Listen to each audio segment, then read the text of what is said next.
Muy bien. Nos quedamos entonces en que pues habíamos definido la base de Fourier, ¿verdad?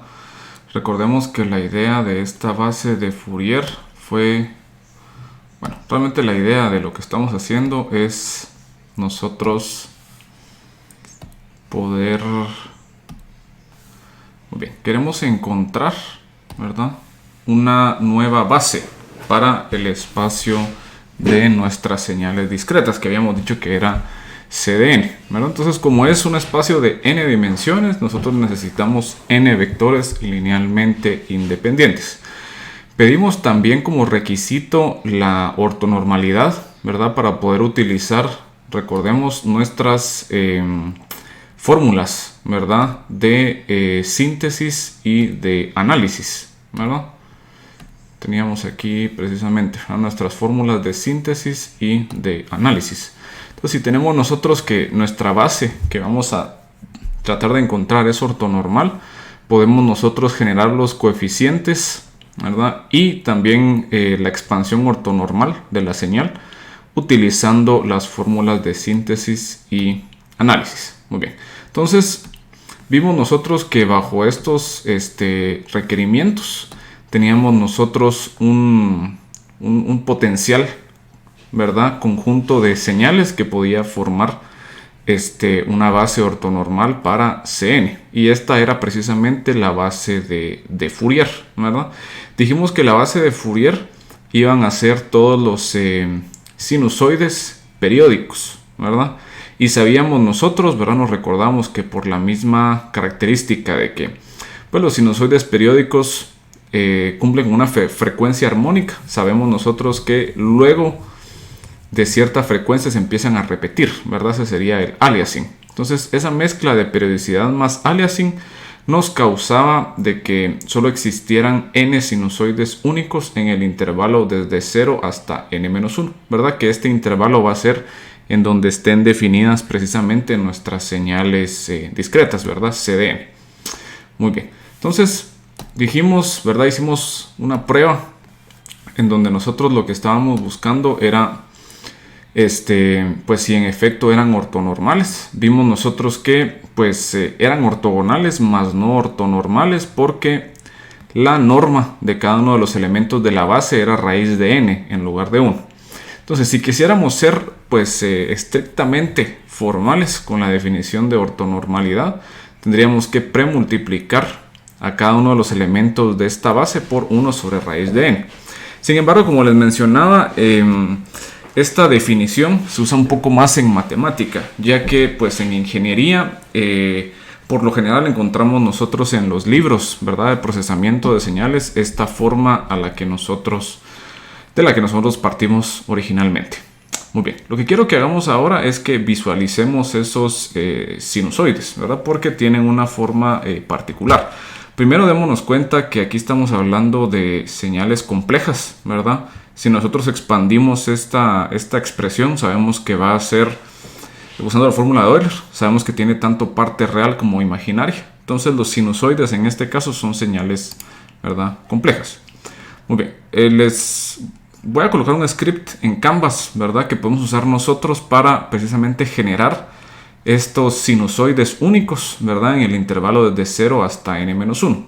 Para ponerles un ejemplo, coloquemos nosotros n igual a 6.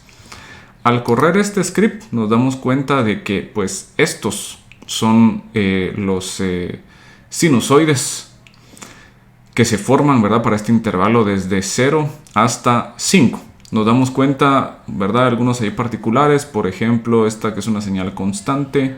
Luego tenemos una señal que va pues básicamente -1 a la n. Y vamos viendo cómo estas se van pues altercando entre la parte real y la parte imaginaria, que corresponden al coseno y seno de la señal pues respectivamente. Entonces, conforme yo voy cambiando, por ejemplo, si yo quisiera hablar ahora, no sé, de n igual a 10, yo tendría que se forman igualmente, ¿verdad?, los 10 sinusoides únicos. Nos damos cuenta de que pues algunos patrones se repiten, estos patrones constantes, el -1 a la n, ¿verdad?, pero siguen siendo únicos, ¿verdad? Entonces, por esta razón es que nosotros vamos a pues explotarlos para poder definir lo que nosotros llamamos, ¿verdad?, como pues la base de Fourier. Muy bien. Entonces, ¿de qué nos sirve, verdad? En este caso, pues que nuestros vectores sean ortonormales. Bueno, supongamos que sí, que son ortonormales. Muy bien. Entonces, la ventaja es que nosotros podemos emplear las fórmulas de síntesis y de análisis. Muy bien. Entonces, bueno, ¿de qué nos sirve que sean ortonormales? ¿No? Muy bien. Entonces, ¿de qué sirve? ¿De qué sirve que sean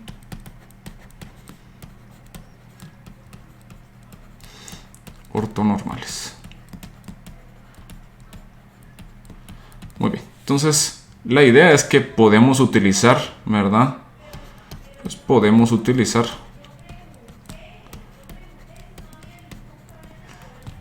las siguientes fórmulas.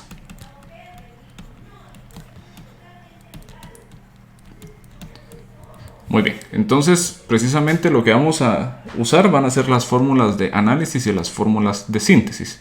Primero empecemos con la fórmula de análisis. Esta, si ustedes recuerdan, era la que nos permitía a nosotros obtener los coeficientes,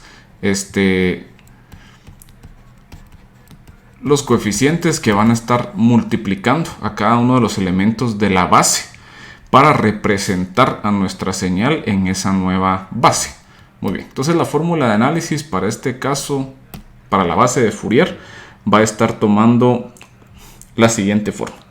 Muy bien, vamos a decir que los coeficientes A sub k, ¿verdad?, van a ser igual, nos acordamos, ¿verdad? Va a ser el producto interno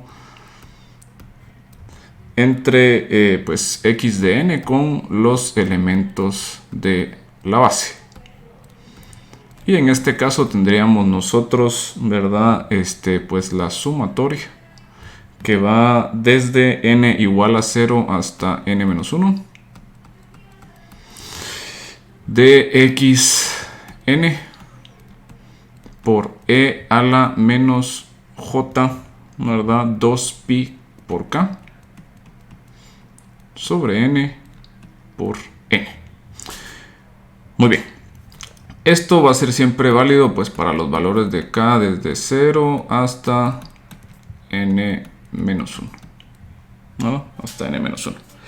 Muy bien. Entonces, si nos damos cuenta, esta expresión empieza a tomar una forma pues bastante conocida, ¿verdad? Porque si nos recordamos nosotros de el análisis de Fourier, ¿verdad?, en tiempo continuo, la transformada de Fourier tenía una forma más o menos similar a esta. ¿Se acuerdan ustedes que era una integral que agarraba x de t y multiplicaba a e a la menos j omega por t?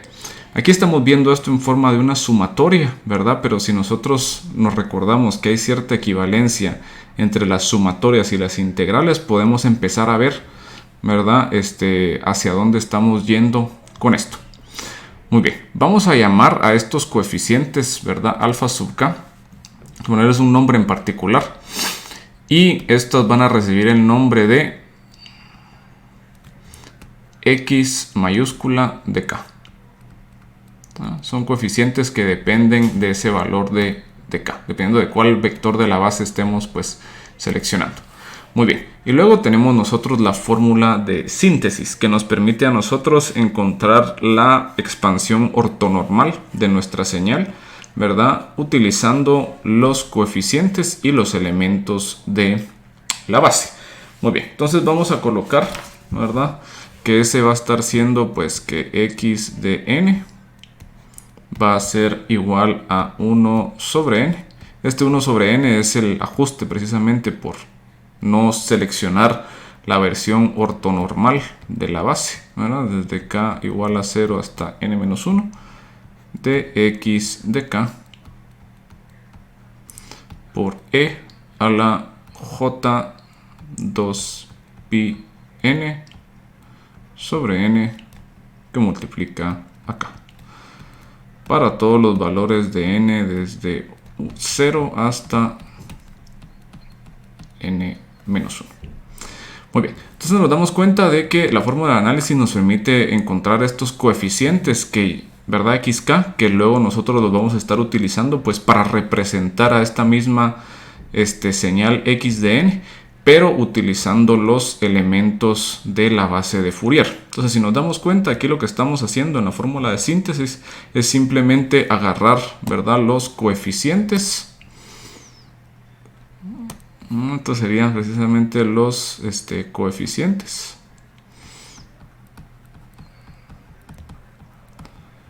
Y estos, ¿verdad?, son los elementos de la base de Fourier.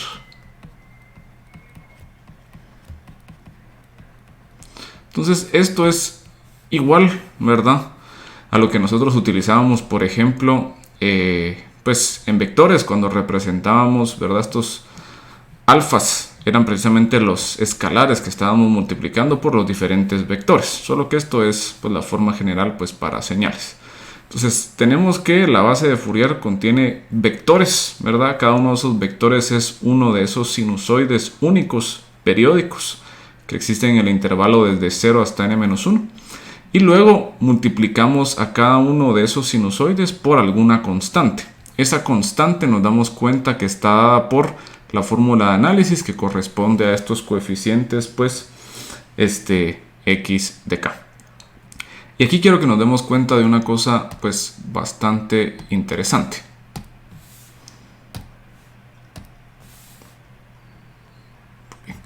Entonces, tenemos nosotros, ¿verdad?, de la fórmula de análisis.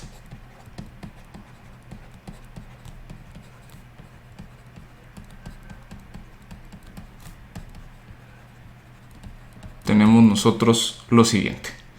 Muy bien, tenemos nosotros que estamos agarrando pues x de n, que es nuestra señal de interés, y la fórmula de análisis nos regresa a nosotros un x de k, ¿verdad?, un set de coeficientes. Pero démonos cuenta, ¿verdad?, pues que si nuestra señal precisamente está en este espacio c de n, nosotros al hacer este mapeo, ¿verdad?, al hacer este mapeo de nuestra señal a estos coeficientes, si nosotros ahora evaluamos esta señal pero en función de k, o esta expresión en función de k, nos damos cuenta que tenemos otra nueva señal en c de n, ¿verdad? Tenemos otra señal en c de n, ¿verdad? Muy bien, entonces, ¿qué es lo que tenemos nosotros pues acá? Yo sé que x de n, ¿verdad?, corresponde, o estos son los valores de cada uno de los puntos de mi señal. Muy bien, yo sé que esto de una manera equivalente puedo verlo, por ejemplo, si yo graficara x de n, nos recordamos que la forma en que nosotros realizamos el stem plot lo podemos hacer gracias a la representación de x de n en la base canónica. ¿A qué nos referimos nosotros con eso? Muy bien. Recordemos precisamente, vamos a ver.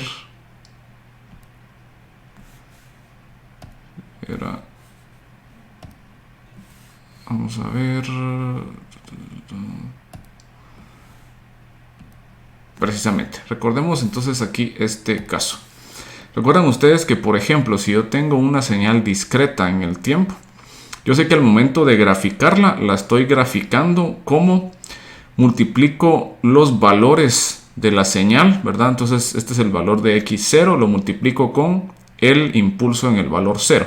Agarro el siguiente valor, lo multiplico por el impulso en el siguiente valor y así me voy, ¿verdad?, impulso por impulso. Entonces nos damos cuenta de que la colección de impulsos unitarios forma lo que va a ser la base canónica.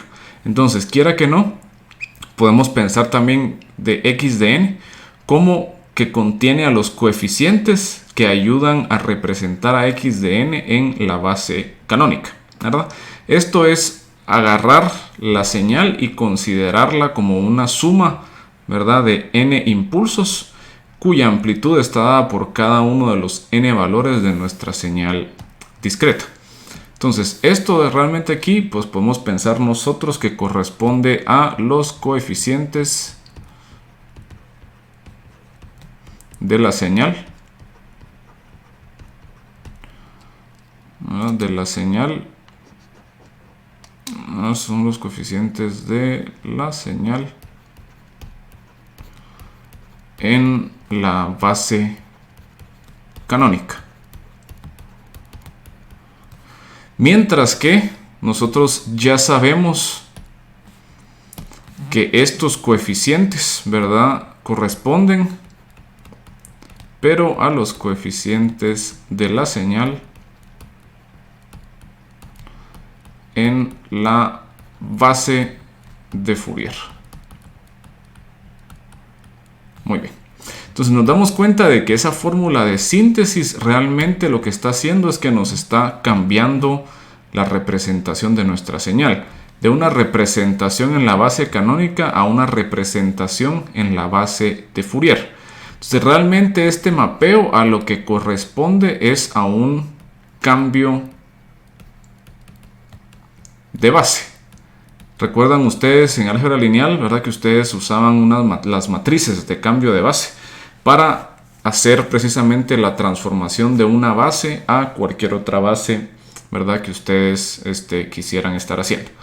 Muy bien, si este es un cambio de base y nosotros la podemos representar mediante una matriz, ¿verdad?, como lo hablábamos pues en álgebra lineal, nosotros sabemos automáticamente al estar hablando de una matriz que esta transformación va a ser una transformación lineal. ¿Por qué razón? Porque toda transformación lineal se puede representar mediante una matriz. Entonces, si este cambio de base se puede representar mediante una matriz, pues corresponde a una transformación lineal. Muy bien. Entonces, ¿qué es lo que estamos haciendo, ¿verdad? Entonces, ¿qué hace esta transformación? ¿Qué es lo que está haciendo esta, pues, transformación? ¿Verdad?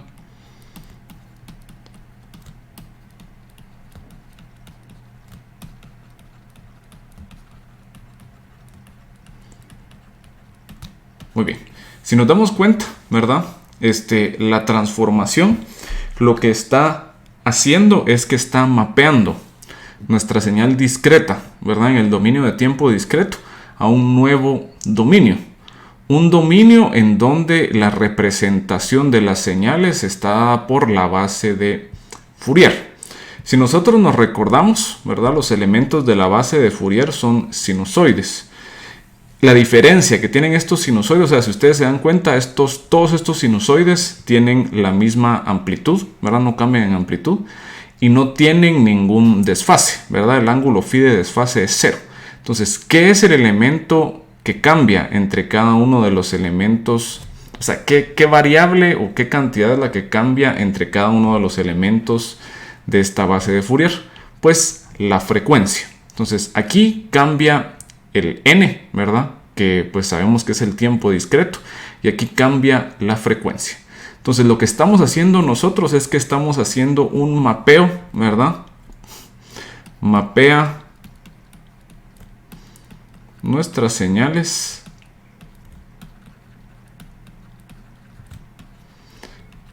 desde el dominio de tiempo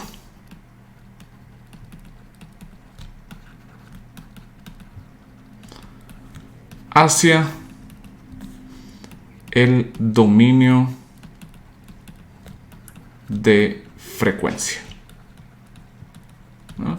Mapea desde el dominio de tiempo hacia el dominio de frecuencia, ¿verdad? Porque aquí x de n son únicos los valores de tiempo y en x de k donde el cambio se presenta en la frecuencia. Por esta razón, démonos cuenta que esta fórmula de análisis lo que nos está presentando es un mapeo, es un cambio de base que agarra nuestra señal en el dominio de tiempo y nos retorna una nueva señal, solo que ahora dada en el dominio de frecuencia. Por esta razón, ¿verdad? Por esta razón,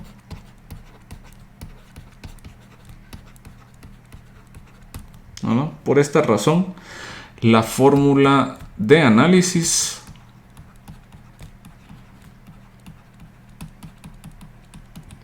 La fórmula de análisis se conoce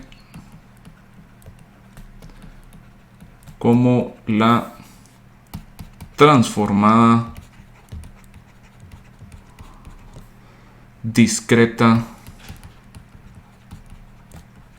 de Fourier, o DFT. Muy bien. Entonces tenemos nosotros ahora que podemos hacer, ¿verdad?, el mapeo entre x de n y x de k mediante nuestra DFT, ¿verdad?, la transformada discreta de Fourier. Entonces, a esto es precisamente a lo que nosotros queríamos llegar, ¿verdad? Queríamos llegar precisamente a una nueva representación para nuestras señales que nos diera cierta intuición o cierta información diferente que la que nos da a nosotros el dominio de tiempo. Y lo que logramos encontrar es que si representamos a nuestras señales en la base de Fourier, la fórmula de análisis nos da a nosotros un mapeo para encontrar la representación en el dominio de frecuencia de nuestras señales discretas mediante, ¿verdad?, la DFT. Muy bien, la DFT, ¿verdad?, en la literatura también se conoce, y eso lo vamos a poner en otro color, ¿verdad?, para no confundirnos, ¿verdad? También se conoce como la DFS, ¿verdad?, que es de Discrete Fourier Series. Es la serie de Fourier discreta. ¿Por qué razón es la serie de Fourier discreta? Pues porque resulta que aquí estamos hablando nosotros de señales finitas, ¿verdad? Estamos diciendo pues de C de n. Estamos hablando de una señal que va a estar definida en el intervalo de 0 hasta n mayúscula menos 1. Entonces, recordemos que había cierta equivalencia entre señales finitas y señales periódicas. Entonces, lo que estamos haciendo es que estamos haciendo análisis de Fourier para señales finitas, pero como las señales finitas son señales periódicas, estamos hablando de análisis de Fourier para señales periódicas.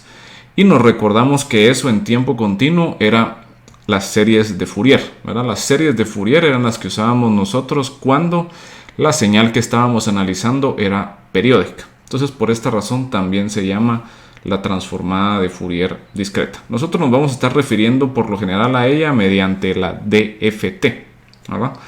Mediante pues la DFT. Muy bien. Entonces,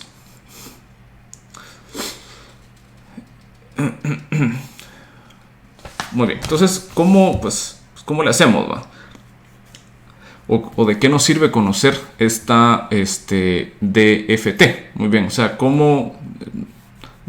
tenemos nosotros este mapeo hacia el dominio de frecuencia. Entonces veamos un poco cómo utilizar esta información en el dominio pues, de frecuencia. Veamos cómo interpretar básicamente el resultado de la DFT, ¿verdad? Entonces, pues, ¿cómo interpretamos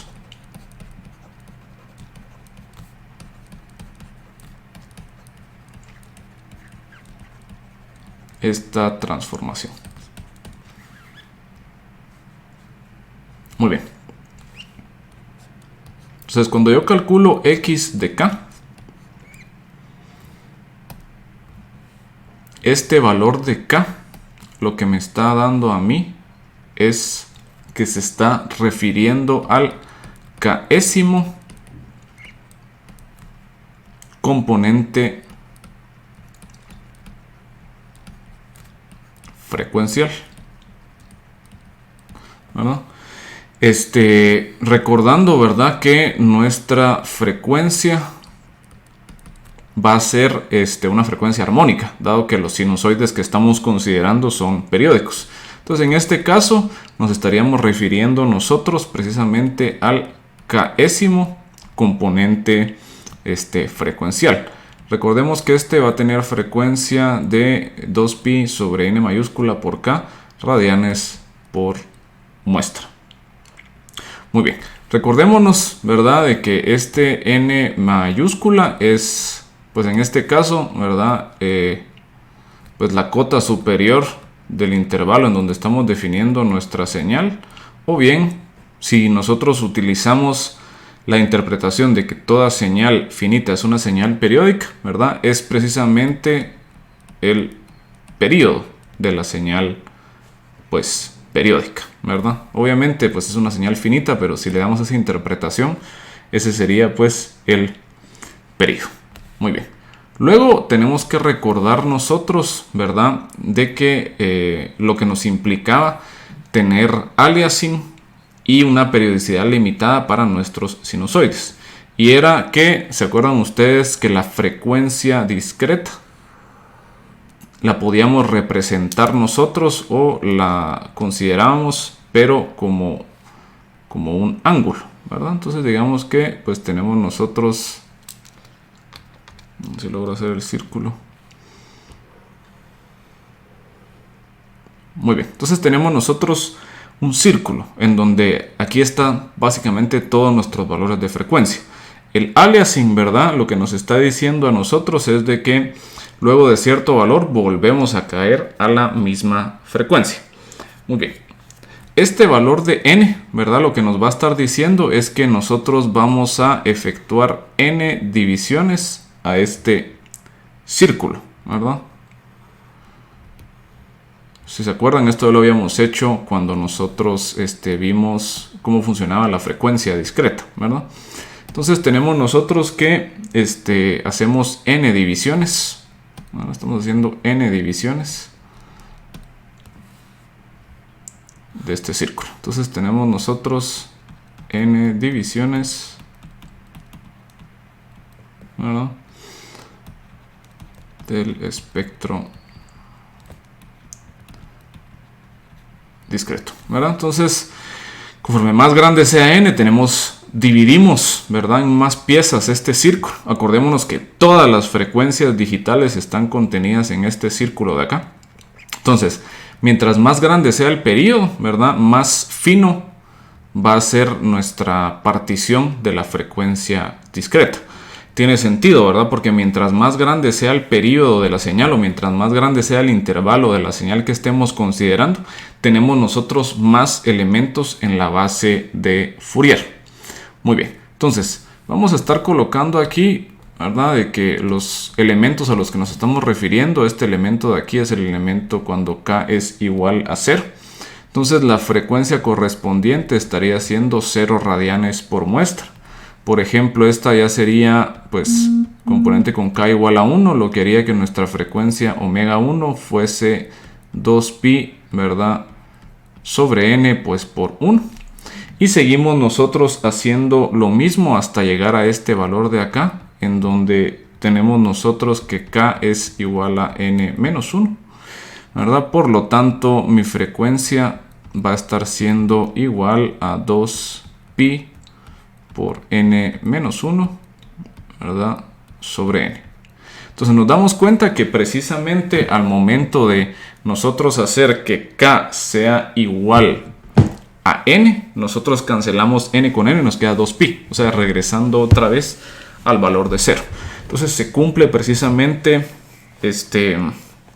lo del aliasing. Muy bien, a pesar de que nosotros pues podemos representarlo o le damos esta interpretación, ¿verdad?, a la frecuencia, también tenemos que darnos cuenta nosotros de otra particularidad que tiene estos coeficientes, ¿verdad? Entonces vamos a ver pues lo siguiente. Muy bien. Tenemos nosotros que en general, ¿verdad?, x de k es pues complejo, es un número complejo. Acordémonos que esto es una señal que pertenece al espacio C de n, ¿verdad? O sea, tenemos n valores complejos. Entonces, por esta razón, ¿verdad?, en general, dado que esta señal pues va a ser una señal compleja, ¿verdad?, tenemos la dificultad de que, pues si bien x de n, ¿verdad?, en el dominio de tiempo discreto lo podíamos graficar utilizando un stem plot, aquí tenemos un problema, ¿verdad? Porque tendríamos que graficar una especie de superficie. ¿Por qué razón? Porque tendríamos que dependemos del parámetro K, ¿verdad? De la frecuencia discreta. Pero X tiene tanto parte real como parte compleja, ¿no? Entonces tendríamos que graficar una cosa como una superficie media rara ahí. Entonces, por esta razón, ¿verdad? Por esta razón, como en general X es complejo, ¿verdad? Se prefiere, entonces por lo tanto, se prefiere emplear su representación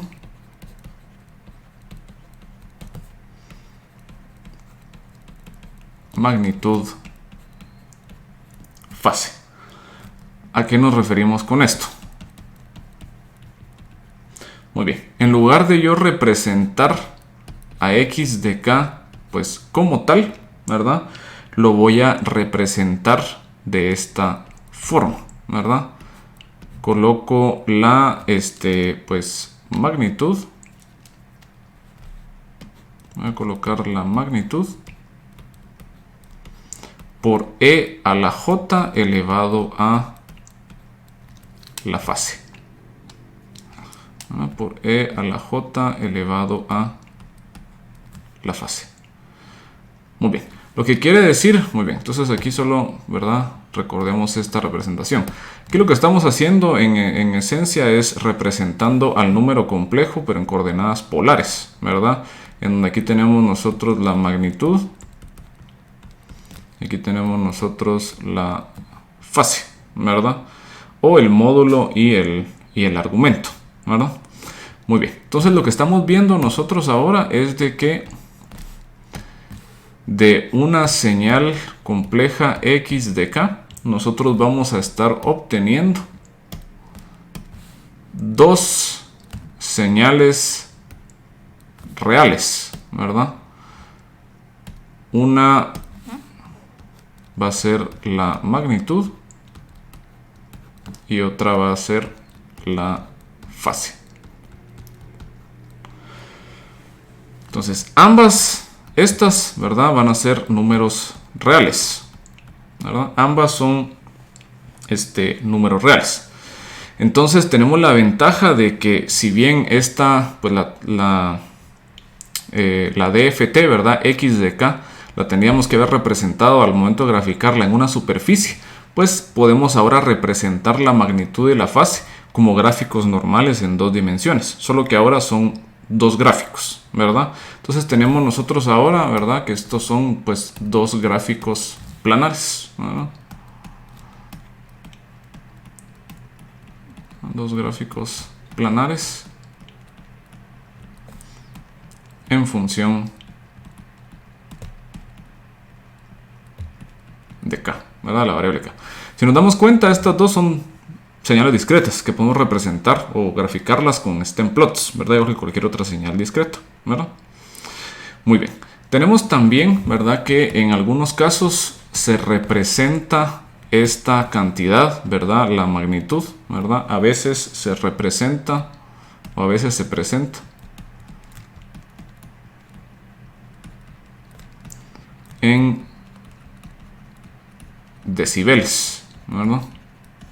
Y para presentarla en decibeles utilizamos nosotros pues el 20 logaritmo base 10 de la magnitud. Muy bien. Cuando nosotros utilizamos esta, ¿verdad? Les debería a ustedes recordar, ¿verdad? Lo que eran los diagramas de Bode, ¿verdad? Muy bien, donde también se representaban en decibeles. Muy bien, entonces como tenemos nosotros dos gráficos planares en función de K, quiere decir, ¿verdad? Tenemos dos gráficos planares, ¿verdad? Eso quiere decir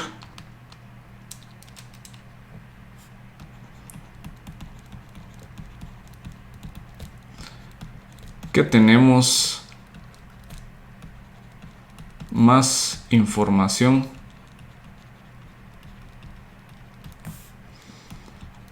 en esta base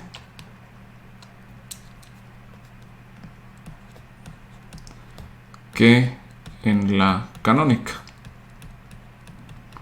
¿A qué me refiero con esto? Pues recordemos que en la base canónica teníamos nosotros solamente pues x de n y graficábamos nosotros solamente un stem plot para x de n.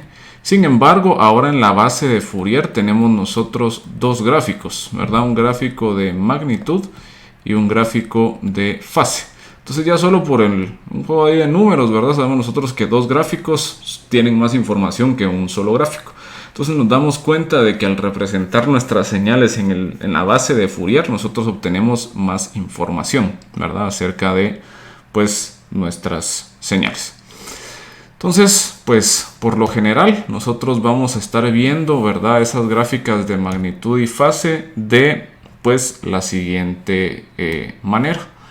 Vamos a estar graficando nosotros, ¿verdad? Dos stem plots, al final de cuentas. Tenemos nosotros dos stem plots. Un stem plot para la magnitud y otro stem plot para la fase. Muy bien. Aquí vamos a ver nosotros que lo que vamos a estar colocando en el eje pues horizontal van a ser precisamente estos múltiplos o estas diferentes frecuencias, ¿verdad? Que están contenidas en los diferentes elementos de la base pues de Fourier, ¿verdad? Entonces, por ejemplo, aquí tenemos 0, aquí tendríamos nosotros cuando k vale 1, entonces sería 2pi sobre n. Aquí estaríamos hablando nosotros de 4pi sobre n, ¿verdad? Etcétera, etcétera, hasta que aquí llegamos nosotros a 2pi por n menos 1.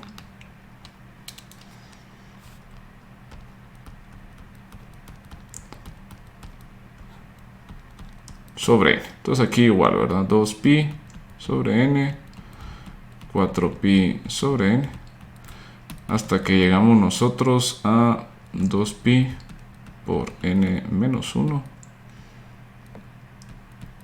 sobre n.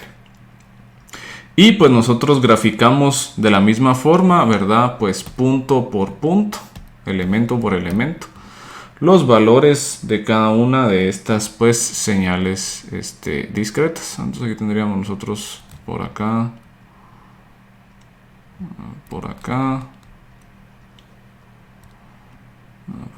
etcétera, etcétera. Y por ejemplo aquí podríamos pensar en algo por acá.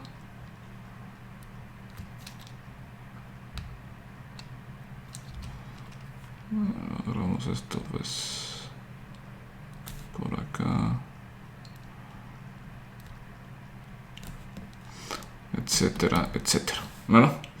Entonces vamos a ver nosotros que pues la combinación de estas dos gráficas la vamos a llamar nosotros el espectro discreto de nuestra señal. Este es el espectro discreto de x de n, ¿verdad? Es el espectro discreto de x de n. Muy bien. Entonces ya vemos entonces cómo representar a nuestra señal en el dominio pues de frecuencia discreta. Muy bien. La última cosa interesante, ¿verdad? Y aquí es donde realmente vamos a ver nosotros qué tan poderoso o qué tan útil es poder representar a nuestras señales, ¿verdad? En esta base de Fourier, es de que observemos lo siguiente. Muy bien. Yo sé que mi DFT lo que está haciendo al final de cuentas es que mapea x de n a x de k, ¿verdad? Esto lo está haciendo la DFT. Muy bien. Ya sabemos nosotros, ¿verdad? De que pues x de n es una señal discreta. Pero nos damos cuenta que también x de k es una señal discreta. Bueno, ¿de qué nos sirve darnos cuenta nosotros de eso? Pues recordemos, ¿verdad? Si nosotros tenemos, ¿verdad? O cualquier objeto o proceso o transformación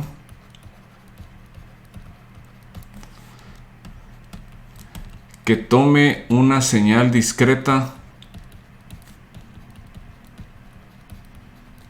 y regrese otra señal discreta corresponde a un sistema discreto. Bueno, esto tiene sentido, ¿verdad? Porque yo estoy viendo de que si para esta transformación entra una señal discreta y sale otra señal discreta. De lo que habíamos visto anteriormente, ¿verdad? Si entra algo discreto y sale otra cosa discreta, y al final, ¿verdad? Ese mapeo entrada-salida se está haciendo cierto procesamiento. Yo sé que ese procesamiento está siendo implementado por un sistema discreto. Entonces aquí lo que estamos diciendo básicamente es que estamos considerando un sistema en donde está entrando XDN, y XDN es la entrada, ¿verdad? Y la salida Y va a ser X mayúscula de K, o sea, estos coeficientes de la base de Fourier. Al nosotros decir que esto es un sistema discreto, automáticamente estamos diciendo que es implementable en software. Acordémonos, ¿verdad? Que cualquier sistema discreto, ¿verdad? O sea, si yo agarro una señal discreta y obtengo una señal discreta, cualquier sistema discreto se puede transcribir a un algoritmo que lo implemente. Entonces lo que estamos diciendo nosotros es que de forma particular este mapeo entre la señal discreta XDN y los coeficientes de la base de Fourier, ¿verdad? La DFT, está dada por un sistema discreto. Entonces quiere decir que esto es implementable en software, ¿verdad? Esto es implementable en software. Y esto realmente es lo importante, ¿verdad? De esta DFT. Bueno, entonces veamos por qué razón es esto importante. Bueno, si nosotros nos recordamos, ¿verdad? En tiempo continuo teníamos nosotros pues las series de Fourier y la transformada de Fourier. Estas, como bien ustedes se recordarán, eran ahí sí que herramientas matemáticas, pero puramente analíticas, ¿verdad? Es decir, por ejemplo, nosotros usamos las series de Fourier para resolver, por ejemplo, ecuaciones diferenciales parciales, para hacer una descomposición armónica de señales periódicas. Utilizamos la transformada de Fourier para resolver problemas de frontera, ¿verdad? Más o menos haciendo algo similar como la transformada de Laplace. Usamos la transformada de Fourier para sacar los diagramas de Bode, etcétera, etcétera. Sí, o sea, sin importar qué hagamos con esas operaciones, démonos cuenta de que son operaciones cuya naturaleza es analítica, ¿verdad? Las hacemos en el pizarrón, las hacemos ¿verdad? En papel. O si queremos hacerlo en software, tenemos que buscar algún software, ¿verdad? Tipo matemática que me maneje expresiones simbólicas. El hecho de que la DFT pueda ser implementada mediante un sistema discreto quiere decir que existe un algoritmo para poder calcular la transformada discreta de Fourier, ¿verdad? Y esto es realmente lo importante de esto, porque nos permite a nosotros, ¿verdad? Calcular de manera numérica, ¿verdad? El dominio de frecuencia de una señal discreta. Muy bien. Entonces resulta que, pues a pesar de que esto ya es implementable, resulta que tiene un pequeño problema, ¿verdad? Tenemos nosotros un pequeño, ¿verdad? Un pequeño problema. Muy bien. Entonces el problema nos dice a nosotros que a pesar que la DFT es implementable en software, su algoritmo presenta un pequeño problema. Pongámosle pequeño entre comillas porque realmente es un gran problema, ¿verdad? Muy bien. Entonces, resulta que la DFT, cuando nosotros generamos un algoritmo para implementarlo, resulta que su algoritmo presenta lo que se llama una complejidad cuadrática, ¿verdad? Complejidad cuadrática. Esta complejidad se representa mediante esta notación Big O, ¿verdad? Esta se usa, por ejemplo, en los cursos de ciencias de la computación para describir la complejidad de los algoritmos, ¿verdad? Y tiene que ver con qué tantas operaciones, ¿verdad? Se requiere o qué tanto tiempo tarda calcular, ¿verdad?, la salida de algún algoritmo. En este caso, lo que nos está diciendo esta complejidad, ¿verdad?, Big O de n al cuadrado, es de que n es el número de datos. Entonces, para ponerles un ejemplo, ¿verdad? Si nosotros queremos calcular la DFT de una señal que tenga, digamos nosotros, pues 4 muestras, ¿verdad? Entonces n sería igual a 4. Lo que nos dice esta notación Big O es que el tiempo de computación para esa DFT va a ser proporcional al cuadrado del número de datos. Entonces, en este caso sería a 16, ¿verdad? Entonces va a ser un factor de 16, ¿verdad? El tiempo que tarde la computación, ¿verdad?, de esta DFT. Bueno, podríamos decir nosotros que, bueno, tal vez no hay mucho problema para para cálculos, digamos que pequeños, ¿verdad? El problema es cuando nosotros nos damos cuenta que la mayoría de señales de interés tienen miles de dimensiones, si no es que es una señal que está en un streaming, ¿verdad? Y es una señal pues potencialmente infinita. Entonces lo que me dice la complejidad a mí es que al final de cuentas, ¿verdad?, conforme crece el valor de n, esto viene y se va exponencialmente. Entonces, a más data, más caro va a ser de calcular, ¿verdad?, la DFT. Entonces tenemos ese gran problema, ¿verdad? Porque realmente en pues en el mundo moderno, ¿verdad?, donde todo está gobernado por data, la data por lo general es de muchas dimensiones. Entonces esto no es pues eficiente pues para nosotros. Y cuando esto se descubrió, piensen ustedes que eran los años tal vez que 40, 60, donde pues la computación todavía no era tan accesible y tan barata como en el día a día, ¿verdad? Entonces era problemático porque a pesar de que sí había una forma de calcular numéricamente la DFT, la implementación no era eficiente, ¿verdad? O nos limitaba en que iba a ser muy tardado o tenían que ser para datos o para señales muy cortas. Entonces, ¿qué fue lo que se hizo pues para solucionar este problema? Entonces resulta, ¿verdad?, ¿cuál fue la solución a este problema? Entonces resulta que por ahí, por eso de los 70s, creo yo, más o menos, pues un par de ingenieros desarrollaron un algoritmo especial, ¿verdad?, para calcular la DFT, llamado la FFT, ¿verdad?, que viene de Fast Fourier Transform. Y básicamente lo que hicieron estos ingenieros fue cambiar la complejidad del algoritmo, ¿verdad? Encontraron un algoritmo que calcula la DFT de una señal, pero con una complejidad más manejable, ¿verdad? Resulta que la complejidad de este algoritmo es Big O n logaritmo de n, ¿verdad? Entonces la ventaja de esto es de que nosotros ahora por la forma logarítmica pues tenemos cierta cota, ¿verdad? Si lo quieren ver así, ya no crece desmesuradamente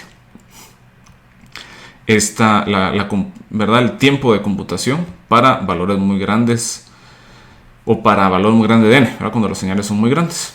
Entonces realmente, ¿verdad?, este algoritmo vino a revolucionar todo lo que es el procesamiento digital de señales. Inclusive este algoritmo ustedes lo pueden encontrar, ¿verdad?, como uno de los, digamos, si ustedes buscan un top 10 de algoritmos en ingeniería o en general, digamos, para cualquier disciplina, la FFT va a aparecer entre esos 10 algoritmos, porque eso trajo una revolución increíble, ¿verdad?, a lo que fue el área de, en general, de ingeniería. Para ponerles un ejemplo, ¿verdad? Cuando ustedes usan sus osciloscopios y los colocan en el modo de frecuencia, ustedes lo que están haciendo, o el osciloscopio lo que está haciendo, se está calculando la FFT de la señal que están midiendo ustedes en las puntas, ¿verdad? Pues con la FFT nosotros podemos determinar cuál es el componente espectral, ¿verdad?, de lo que estamos midiendo. Entonces de aquí sale, por ejemplo, aplicaciones como reconocimiento de voz, reconocimiento de patrones en la voz, ¿verdad? Todo esto que ha tenido que ver, ¿verdad?, con los asistentes y un montón de cosas más, ¿verdad? Porque la transformada de Fourier se utiliza también en procesamiento de imágenes, en procesamiento de data en general. Y de no haber sido por este algoritmo, ¿verdad?, que simplificó la implementación de la transformada de Fourier, esto se hubiera quedado todo en teoría, ¿verdad? Entonces realmente toda esa revolución del procesamiento de señales se da, ¿verdad?, gracias a la transformada rápida de Fourier. Muy bien, démonos cuenta que esto pues nos puede dar a nosotros un poquito de, bueno, los puede a ustedes confundir un poco, ¿verdad? Porque estamos como que estamos nosotros hablando de lo mismo pero con tres nombres distintos. Entonces solo, ¿verdad?, quiero que esto sí quede bien claro, ¿verdad? Entonces para nosotros es equivalente a hablar de la DFT que hablar de las series de Fourier discretas o que hablar de la FFT, ¿verdad?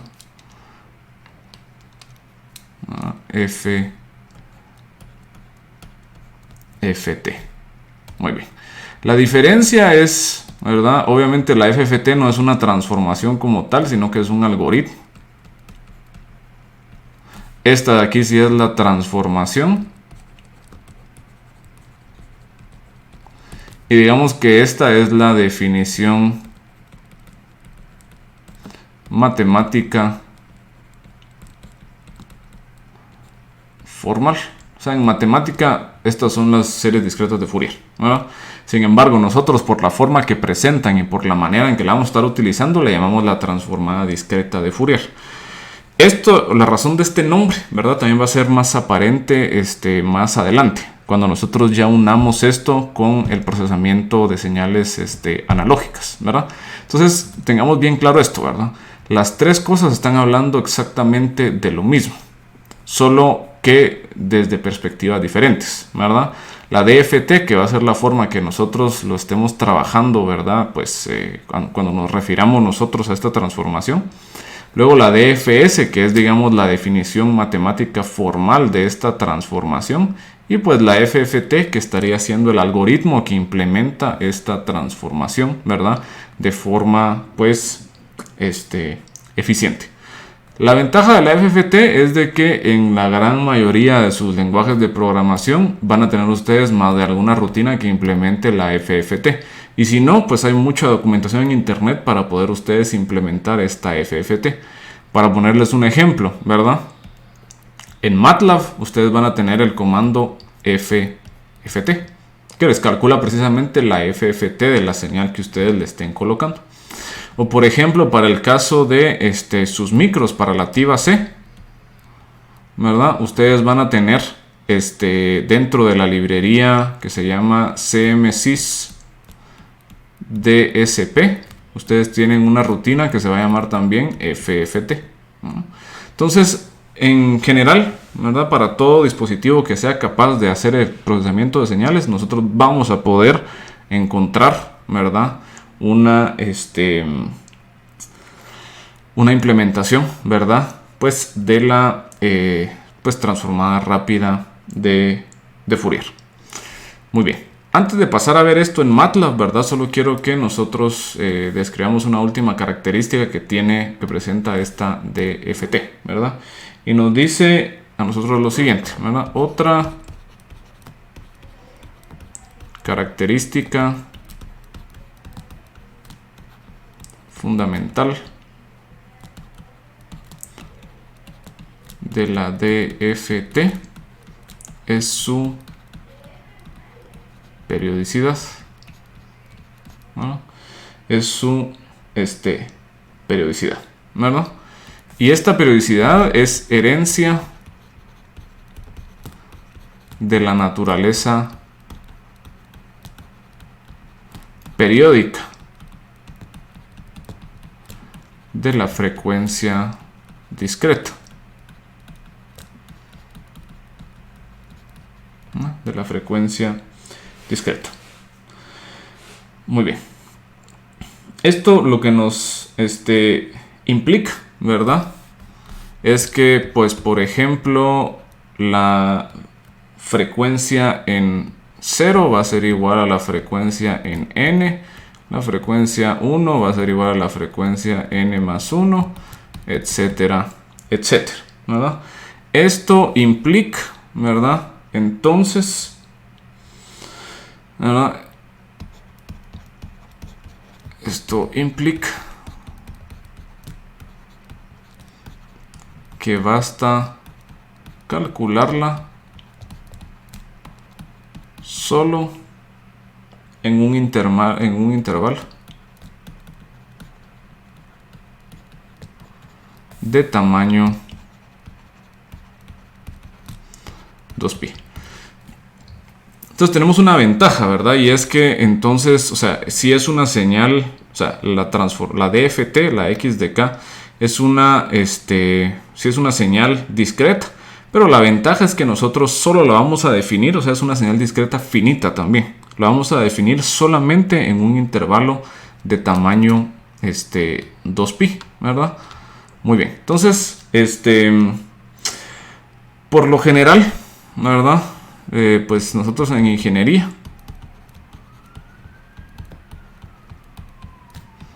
se suele emplear el intervalo que va de menos pi a pi, ¿verdad?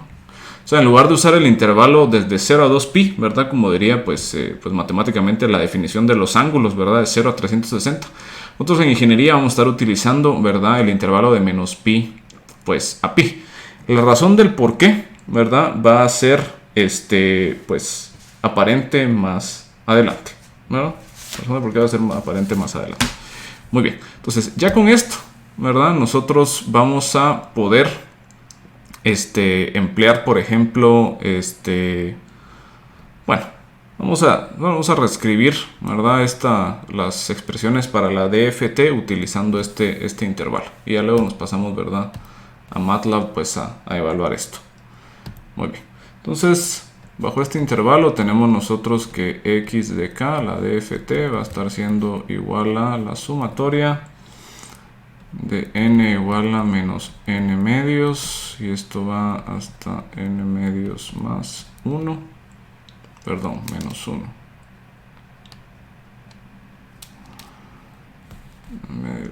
menos 1 de x de n por e a la menos j 2 pi k sobre n por n, en donde k va a estar entre menos n medios hasta n medios menos 1. Y pues x de n va a estar siendo igual a 1 sobre n de la sumatoria desde k igual a menos n medios hasta n medios menos 1 de x de k e a la j 2 pi por n sobre n por k menos n medios menos 1. Perfecto. Muy bien. Entonces pasemos ahora pues a MATLAB a hacer la visualización de esta FFT. Entonces también tenemos un archivito, un script que van a tener ustedes en Canvas. Y pues aquí solamente estoy haciendo el setup porque lo que quiero es, pues vamos a graficar una señal, ¿verdad? En 6 dimensiones, una señal de 6 valores, si lo quieren ver así. Vamos a graficar cómo se ve el stem plot de esa señal. Vamos a graficar también los sinusoides, ¿verdad? O la base de Fourier para ese intervalo de 0 hasta n-6. Y finalmente vamos a graficar la FFT. Démonos cuenta que para calcular la FFT es tan simple como agarrar FFT, ¿verdad? Y colocarle aquí la señal que queremos nosotros transformar. Otro parámetro que recibe la función de FFT de MATLAB, ¿verdad? Es básicamente cuál va a ser el tamaño que vamos a utilizar, por ejemplo, para la FFT. Démonos cuenta que por lo general, cuando ya estemos hablando nosotros de procesamiento de señales en tiempo real, por ejemplo, yo sé que mi señal va a ser potencialmente infinita. Entonces lo que tendría que estar haciendo es agarrar pequeños pedazos de la señal, haciendo la transformada de Fourier de ese pedazo, ¿verdad? Y graficando la FFT de ese pedazo. Entonces esa variable m en este caso, ¿verdad? Me dice a mí de qué tamaño es cada uno de los pedazos que voy agarrando de mi señal para calcular la transformada de Fourier. En este caso, ¿verdad? Yo estoy utilizando el mismo tamaño que el tamaño de la señal. O sea, si lo quieren ver así, ¿verdad? Yo tengo una señal de 6 dimensiones y estoy utilizando estoy usando la base de Fourier de 6 dimensiones para, pues, representarlo. Muy bien. Entonces, corramos el script y veamos qué es lo que está pasando con esto. Muy bien. Entonces, veamos nosotros qué tenemos acá. Bueno, esta es la señal de entrada, ¿verdad? Es el stem plot de la señal de entrada. Bueno, luego podemos ver nosotros cuáles son los elementos de la base de Fourier. Como tenemos que n es igual a 6, tenemos nosotros 6 elementos en la base de Fourier, ¿verdad? Esos 6 sinusoides discretos, pues, únicos. Y finalmente, aquí estoy presentando específicamente, ¿verdad? Estoy presentando específicamente la magnitud de la DFT, ¿verdad? O sea, estoy sacando la FFT y estoy sacando, pues, la magnitud de la DFT. Muy bien. Si nos damos cuenta, en el lado izquierdo, yo estoy graficando la DFT como cualquier función, como cualquier señal discreta. Y aquí sí puede ser un poco confuso porque los valores de K realmente no me están representando a mí absolutamente nada. Sin embargo, si nosotros vemos la que está en el lado derecho, ahí sí podemos ver nosotros cuáles son los valores en frecuencia discreta. En este caso particular estamos graficando nosotros la frecuencia discreta que va desde 0 hasta 2pi. Pero bien podríamos haber graficado también el intervalo de menos pi a pi, ¿verdad? Como lo teníamos seleccionado ahí. Entonces, si nos damos cuenta, precisamente, ¿verdad? Empezamos nosotros, como tenemos 6, la duración de la señal es 6, o sea, tiene 6 muestras y estamos usando 6 elementos de la base de Fourier. La frecuencia de cada uno de los elementos de la base de Fourier está dada precisamente en el eje horizontal de la gráfica en la derecha, ¿verdad? Entonces tenemos nosotros ahí 0, a la mitad tenemos nosotros pi, luego tenemos nosotros lo que sería ¿verdad? Pi tercios, 2 pi tercios, ¿verdad? 4 pi tercios, ¿verdad? 5 pi tercios, y ahí nos vamos nosotros moviendo hasta que llegamos al 2pi, ¿verdad? Démonos cuenta que es 2pi, pero no, o sea, 2pi exclusive, ¿verdad? O sea, no estamos tomando en consideración la frecuencia de 2pi. Muy bien, juguemos un poco con este script, ¿verdad? Específicamente quiero ver yo qué pasa cuando nosotros empezamos a modificar este valor de acá. Es decir, yo voy a empezar a modificar qué tantos elementos estoy considerando en la base de Fourier. Muy bien, yo sé, ¿verdad? Que, por ejemplo, cuando yo yo tengo esta señal que es de 6 dimensiones, o sea, que son 6 elementos, ¿verdad? Es un vector de 6 dimensiones. Entonces yo requiero, ¿verdad? Que la base de Fourier sea por lo menos, ¿verdad? Que sea, pues, por lo menos, que esté compuesta por 6 vectores linealmente independientes, ¿verdad? Entonces ya con que yo cumpla eso, yo puedo representar esta señal en la base de Fourier.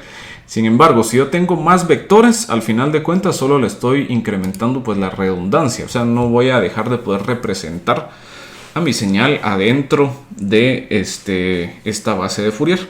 Pero empieza a ocurrir una cosa, pues, bastante interesante. Por ejemplo, multipliquemos por 10.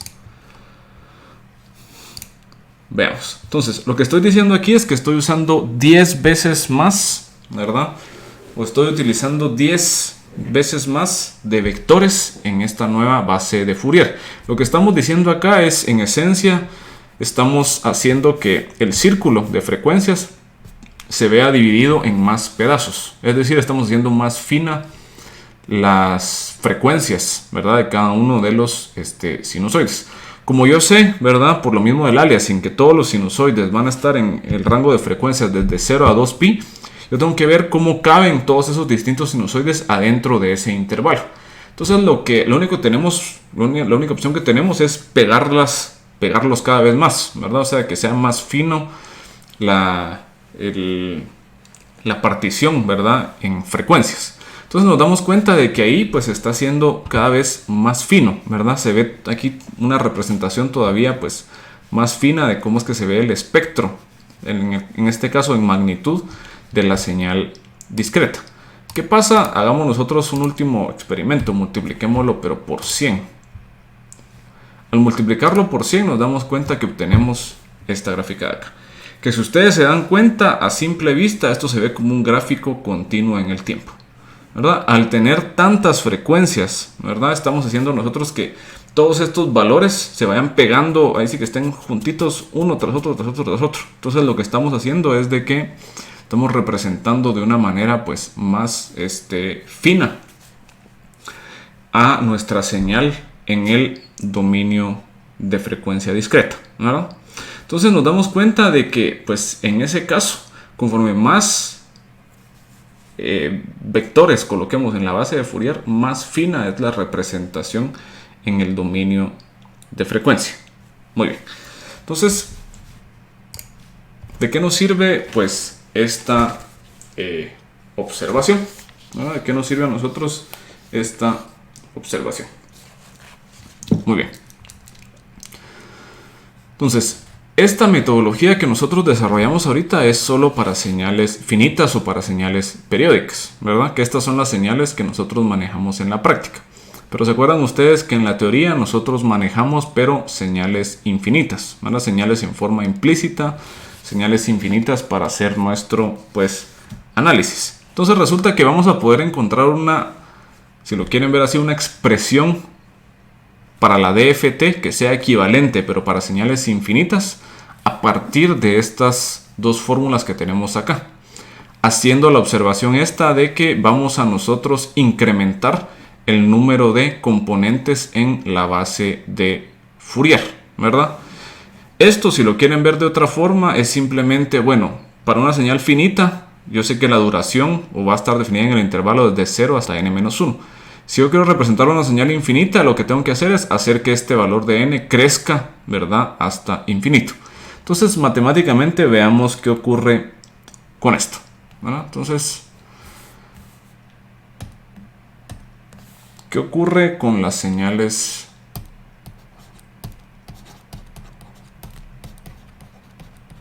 ¿Qué pasa si hacemos que n tienda a infinito? Pues estaríamos considerando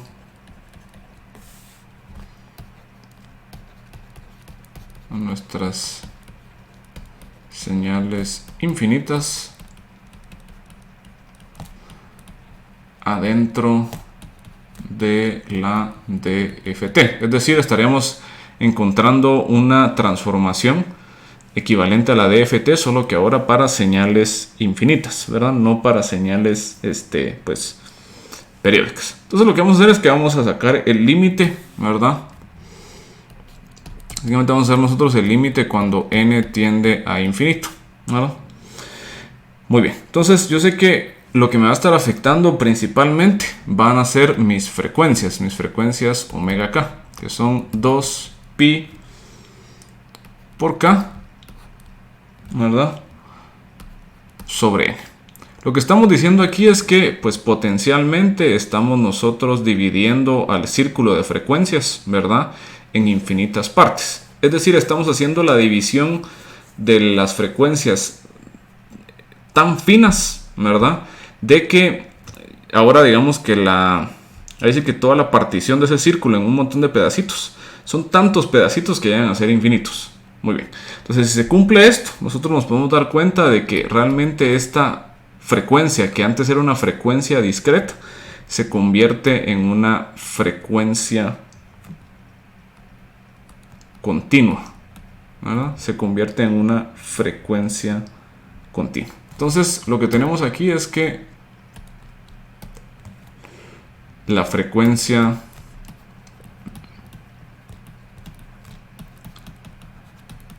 digital discreta se convierte en una frecuencia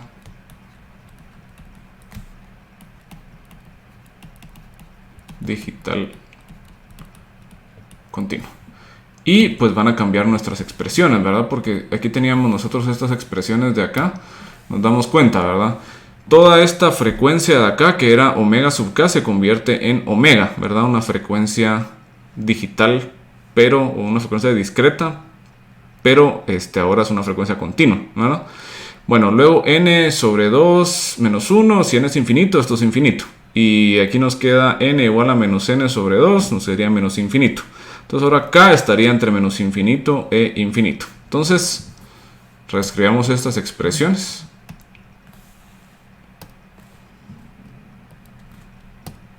¿Verdad? Entonces,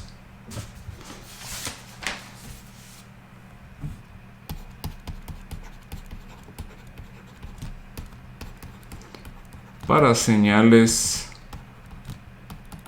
infinitas, la DFT se transforma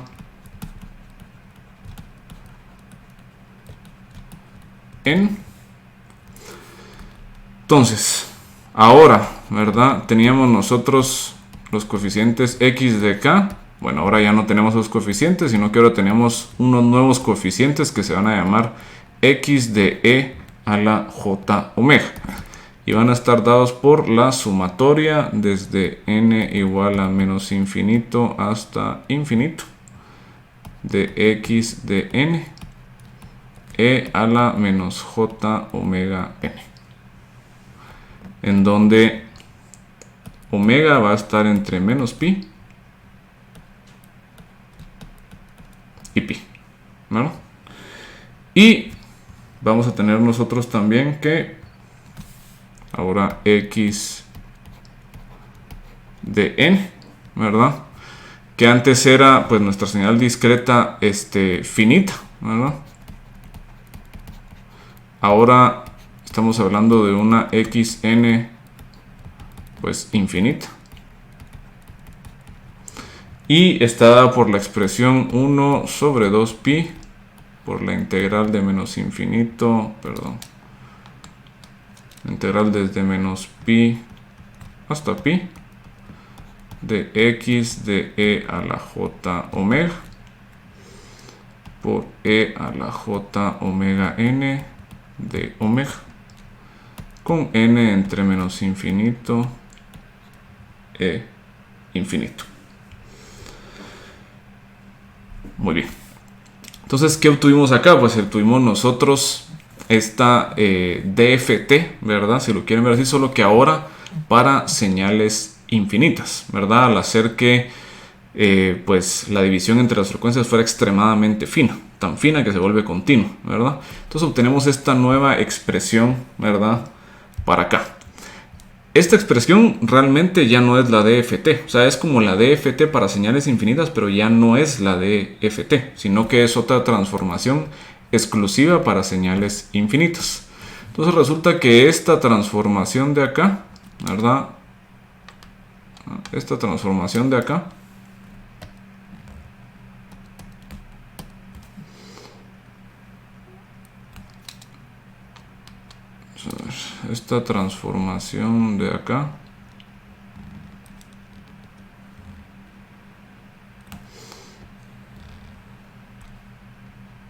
¿verdad?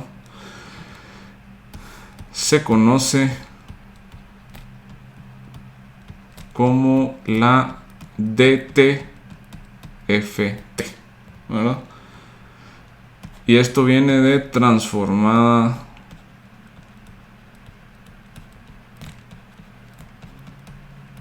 de Fourier en tiempo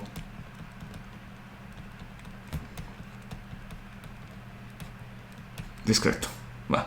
Damos cuenta que ahí sí que la notación es un relajo, porque está la DFT, DFS, DTFT, FFT, hay una gran mezcla ahí, ¿verdad? Conforme los veamos usando, se van a ir haciendo un poco más claros. Pero por el momento, tenemos bien claro, la DFT es para señales finitas y la DTFT es para señales infinitas. La DFT, bueno, aquí vamos a ver, bueno, entonces aquí la DTFT es simplemente pues igual otro pues mapeo, ¿verdad? Yo sé que pues tenemos nosotros pues en esencia pues x de n lo mapeamos a x de e a la j omega utilizando la DTFT. Esta, ¿verdad? La podemos representar también usando la notación que usamos nosotros para transformadas, ¿verdad? Igual a DTFT de x de n, ¿verdad? Muy bien, entonces, la gran diferencia, ¿verdad? O sea, tenemos DFT para señales finitas y DTFT para señales infinitas. Entonces, la gran diferencia de esto es la misma diferencia que hacemos nosotros entre señales finitas y señales infinitas, ¿verdad? Acordémonos, ¿verdad? Que la diferencia entre señales finitas y señales infinitas es que unas son implementables y las otras son para análisis. Entonces, la DFT, ¿verdad? Para señales finitas. Y esta es para implementación.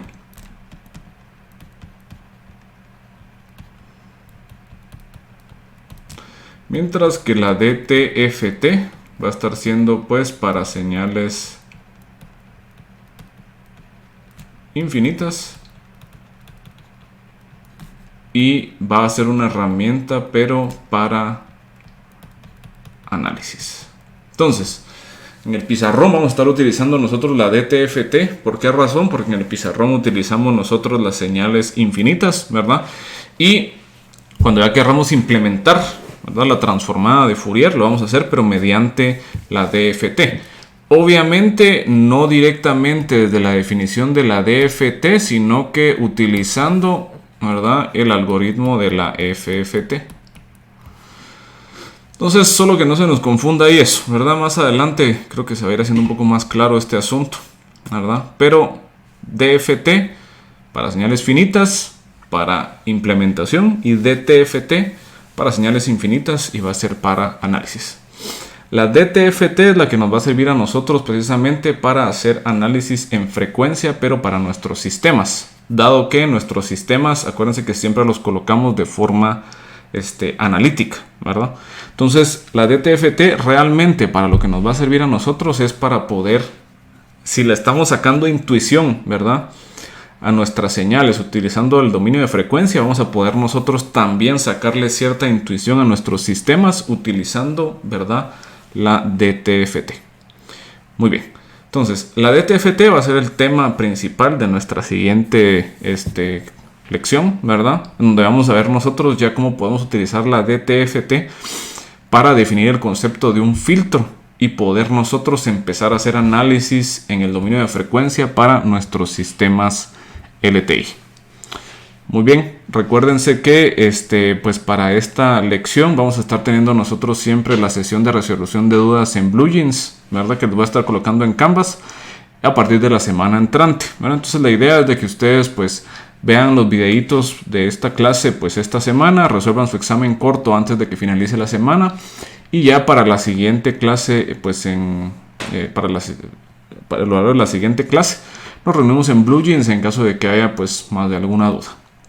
Muy bien, espero que haya quedado claro. Por favor, si sienten que esto no es una forma adecuada de pues presentar el contenido, o si creen ustedes que no quedó algo muy claro, por favor me avisan. Yo les voy a estar subiendo tanto, ¿verdad?, esta lecture como las notas que fui generando aquí en OneNote, para que ustedes también tengan esa manera de ir siguiendo pues paso a paso las notas conforme yo voy explicando, y para que también ustedes pongan más atención a la grabación y no tanto en que pierdan tiempo tomando notas.